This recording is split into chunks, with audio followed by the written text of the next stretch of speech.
likod naman ang Binabaka naman yun eh. ayan, sinagkaran siya.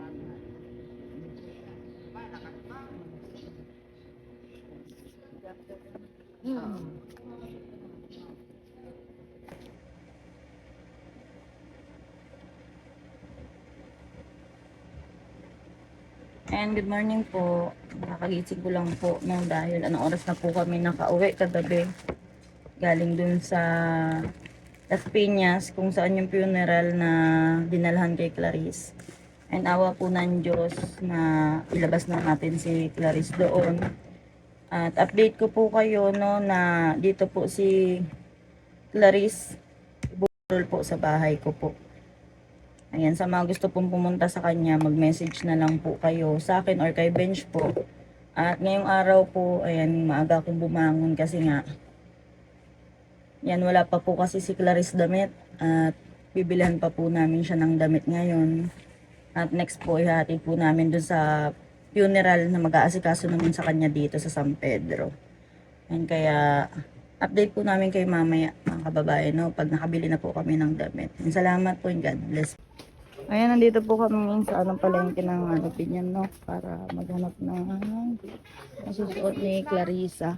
Ayan, kasi po wala pa siyang damit, kaya naghanap po kami ng pwede niyang isuot.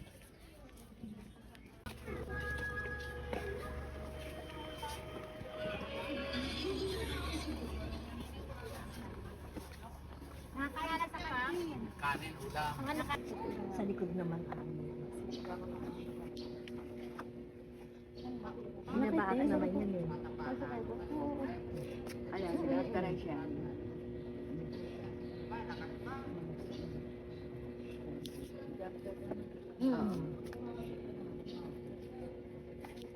Tapos may ano po kayo na stocking? Stocking meron. Saka ano? Ano pa? Isang panty tsaka bra. Wala, sa labas ka bibili. So, titing-tingin na isa-isa. Opo.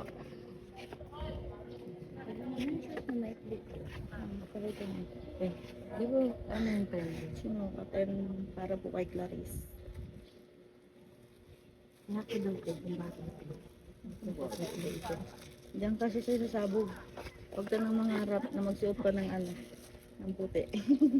Saka na, pag matandang-matanda na. Ayun ko, ang ganda rin.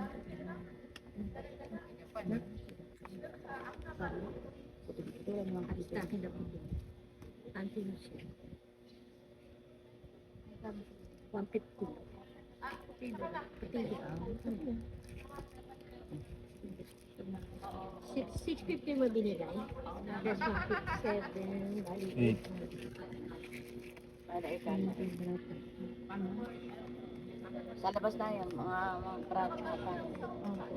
Ang short din. Hindi na ba short din? Ano naka-stock mo naman? Ito.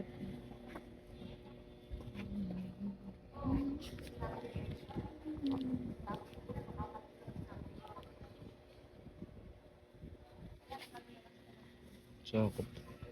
Sakop na screen. Hello po. Tapos na po kaming makabili ng damit ni Clarissa. Kasama na si Jonalyn. Dito yung damit ni Clarice. Mamaya po papakita ko sa inyo kung anong itsura ng damit ni Clarice. At papunta na po kami ngayon sa funeral po para ihatid yung damit na susuotin ni Clarice. At mamayang hapon po ay iuwi na po siya doon sa bahay po dahil doon siya ibuburol. And abang na lang po ulit tayo ng update. And God bless po, God bless. Ayan po, merienda time.